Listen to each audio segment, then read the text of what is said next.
So in the second standard, we really talk about ethics and professional norms. I mentioned earlier that this is really where the moral imperative of the work comes in. So, there's certainly those ethical components about managing taxpayer funds appropriately and following collectively bargained agreements, to a T. But really, it's about digging in when the work gets tough and when it gets uncomfortable. Demonstrate that you're a professional educator who's there to meet the best interests of kids. And so in that book that I mentioned by Joseph Murphy, he brings in John Shapiro and Stephen Gross, and they talk about this concept of the ethic of justice. So an educational leader has to balance the rules and regulations, attend to the legal system, fairness, freedom. This is where your hiring policies, your compliance focus, your custody orders, your memorandums of understanding with the police. This is where they all come into play. But there's also this concept of ethic of concern, where we really think about the way that we treat human beings, the way that we think about our decisions as leaders and the impact that they have on folks. That's not to say that your role here is to be everyone's friend. It's not to say that everyone's always going to be happy with those types of decisions that you make, but to understand the larger consequences on what it means for students and student learning. And they also talk about this concept of the profession itself, right? So the profession of education is to meet the needs of students, to prepare them to be fully functioning, well-suited members of society who have had the rights and opportunities afforded to them, regardless of who they are. And so when you think about it, some of us think about the way that we have our own ethical code or the way that we handle things. But do we apply those same ethical codes to the school setting that we have each and every day? They talk about, Standard 2 is very explicit in some ways, but then it's really woven throughout all of the other 9 PECL standards.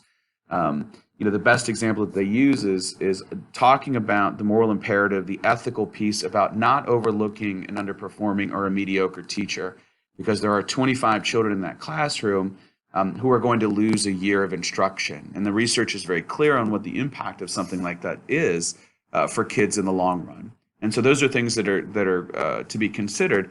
And as we looked at the ISLIC standards in the first session, there were kind of a checklist mentality. There were very specific criteria, behaviors. In the PECL, it's less that. It's very much woven throughout all 10 standards. It's less prescriptive. And really, it's meant to help an educational leader reflect on who they are and the work that they do. But then again, you go back to that concept of core values and ask yourself, how do I demonstrate that I'm an ethical leader? When it gets really tough to have a conversation about race and equity in my building, do I go at it? Do I work with staff? Or do I avoid it because it's going to be uncomfortable? So one of the things that's really called out specifically as being new in the PECL standards is this idea of equity and cultural responsiveness. It wasn't absent necessarily from the ISLIC standards, but it wasn't pronounced to the point of importance in the ISLIC standards. And so the folks that wrote the PECL standards really did elevate that work in 2015 when they rolled these out. There's an emphasis, and again, I draw from Murphy's work around this concept of cultural marginalization and inequity. Depending upon who you are and what color your skin was, your schooling experience was very different.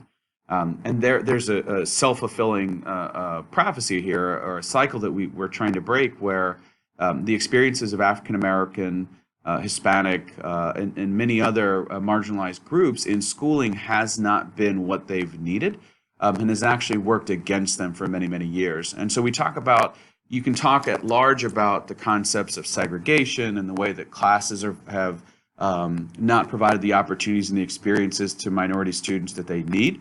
But you can also look at the fact that implicit bias plays a big role. And it's actually the harder nut to crack when you're talking about something that's explicit versus implicit. Implicit is very easy to hide. And that's where you go back to those core value statements and think, as an educational leader, do I value that all students can learn? And then I look at the data and say that certain populations within my school are not learning. And how do I address those? There's nothing overt that says if you look this way or if your parents make this much money, you aren't going to learn as much here. But the reality is that some of those factors are really impacting students. And it's not necessarily the factors themselves, but the implicit bias in schooling that underlies them. We know that the impact of a teacher is quantifiable. We know that if you get a teacher that you have a strong relationship with, that's highly effective, you grow X, Y. And if you don't, your academics decline at a pretty precipitous rate.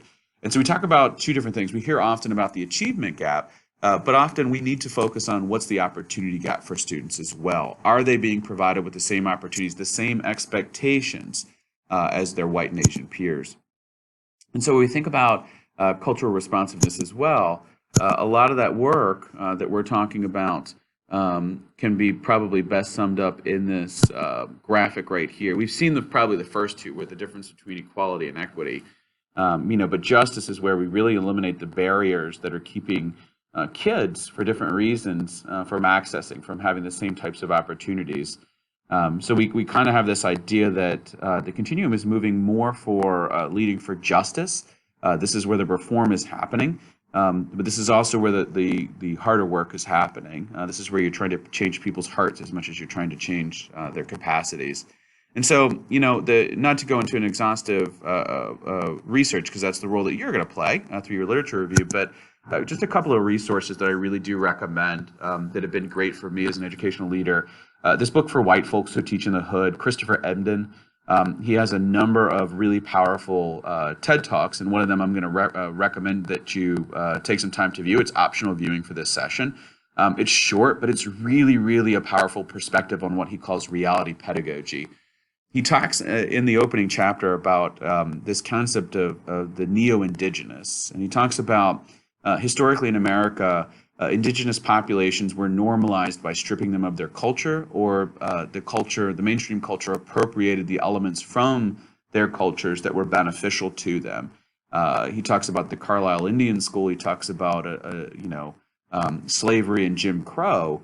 But what he talks about is that we're seeing it more implicitly, but also still explicitly with minority students as they come into schools. That going back to what I said earlier about that concept of going to school versus doing schooling, he goes into great detail about that. Highly recommend the read.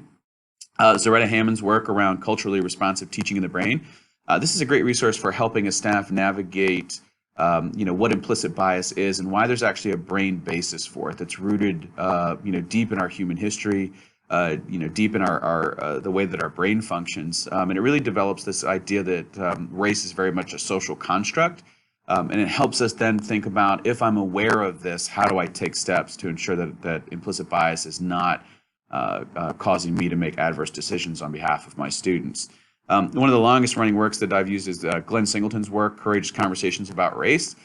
He focuses on the need to have these discussions around race, but he also provides a great framework for leaders in buildings to have those conversations with staff who are at very different points in their career, in their beliefs, and what they hold to be true. And then it's a newer resource. It's called Better Than Carrots or Sticks. It really starts to shift the focus from punishment to teaching. If you have ever worked at the elementary level, we think, whether it's elementary, middle, or even high school, that the behavior can be taught. When a student is having a problem in mathematics, we provide intervention. When a student is having a problem in reading, we provide intervention. When a student is having a problem behaving appropriately, we punish. And so the idea is that behavior, very much like any academic, and if you go back to the change in PESEL, around this academic press and this caring support. This is very much in the realm of caring support. How do we better meet the needs of our students as members of a community? And so I'm going to bring this little screencast here to a close, but I really am going to recommend this TED Talk. It's available to you. You'll notice at the bottom the YouTube link is there, and it's available through the folder of resources there. But Christopher Ebden does a fantastic job of kind of outlining what he calls reality pedagogy.